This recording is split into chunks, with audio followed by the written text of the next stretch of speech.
Hello friends, welcome to the weekly roundup of Bay Area Real Estate. I am Nagaraj, Annaiah, your trusted expert in buying and selling properties in this part of town. Stick around to know more about trending real estate news of the Bay Area in the last week, along with the news on the mortgage and a detailed property charts on some of the most happening counties in Bay Area. Let's get started. Bay Area developers warming up to new housing law. As I mentioned last week, SB 9 or Senate Bill 9 is a California's new law to speed up housing in single family areas. While developers are slowly finding the new law attractive, it is still to catch up according to city planners. The overarching idea of the law is to increase housing in an equitable manner. For those who doesn't know, SB 9 allows a property owners to split large lots and build additional homes without public hearings and neighborly interventions.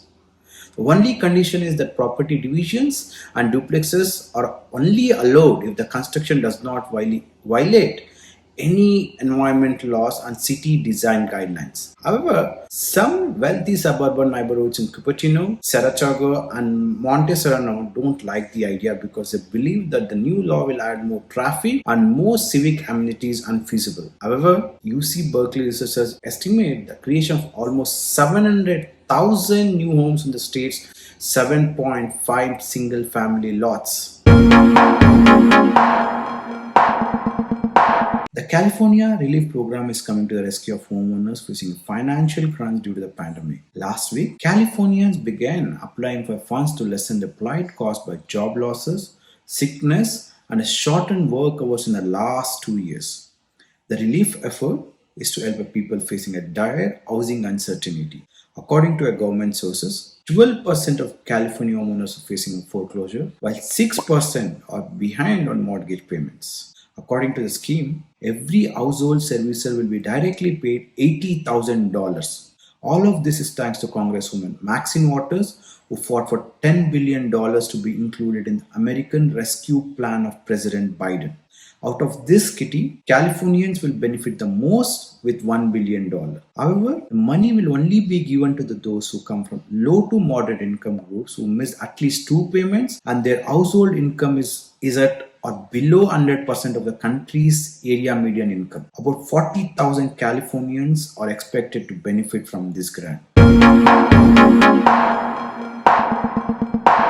Since 2019, Urban Catalyst has bought 3 sites in downtown San Jose to build 2 towers of homes and offices. The latest being a land parcel at North 4th Street and East Street, John Street. The development firm has paid $41.4 million for all the sites to build a 20-story office tower called Icon and 26-story housing rise called Echo. Expected to see one tower playing host to 300 homes, while the office tower would be spread across 420,000 square feet, but the company needs to buy an existing parking lot before construction can begin in 2023.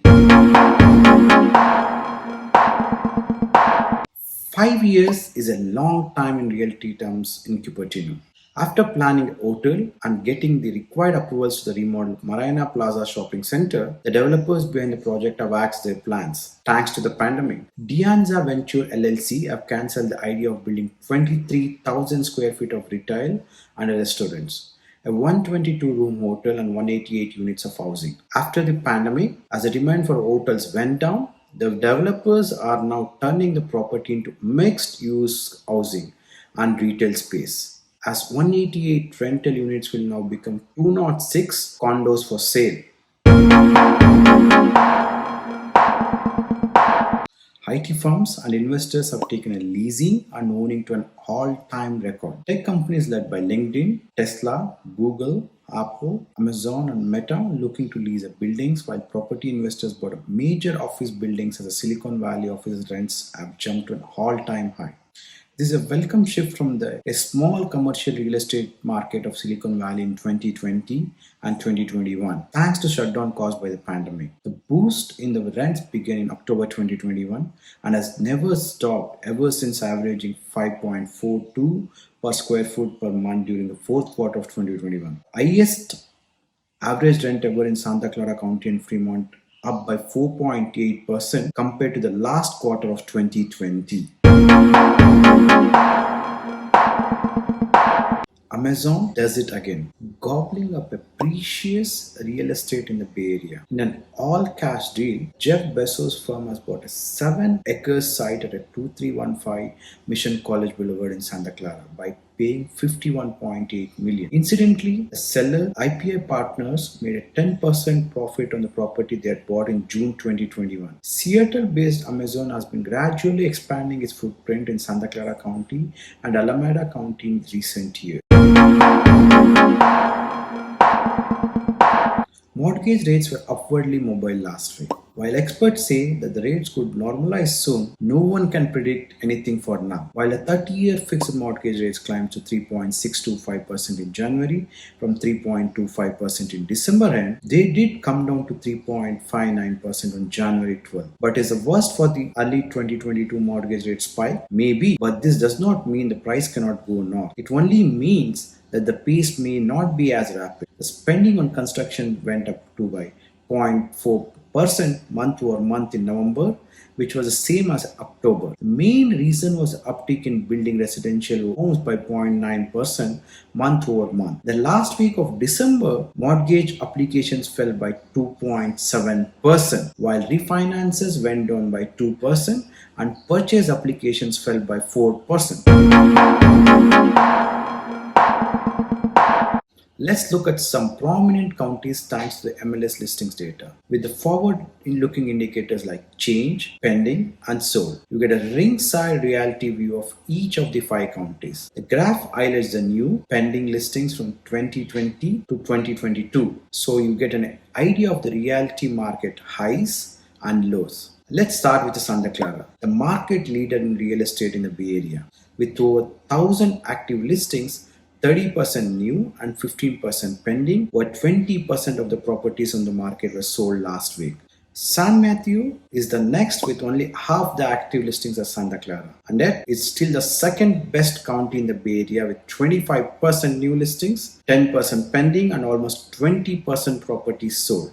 Monterey figures next with 447 active listings, 61 new, 34 pending, and 60 sold. Santa Cruz takes the 4th spot among the 5 counties of a Bay Area that I'm covering this week. Out of 283 active listings, 49 were new, 18 were pending, and 48 were sold. San Benito County is last at 100 active listings, 22 were new, 3 were pending, and 11 properties were sold. Last week, I covered single family homes. This week, let's look at the finer details for condominiums and townhomes in the most happening counties. Santa Clara emerged as the winner among all the 5 counties, again with average days on the market coming down by about 33% from 35 days in January to 23 days in December, with all the properties getting sold by then at 103% higher than the list price. The months of inventory or the average time for all the properties to get sold in the county came down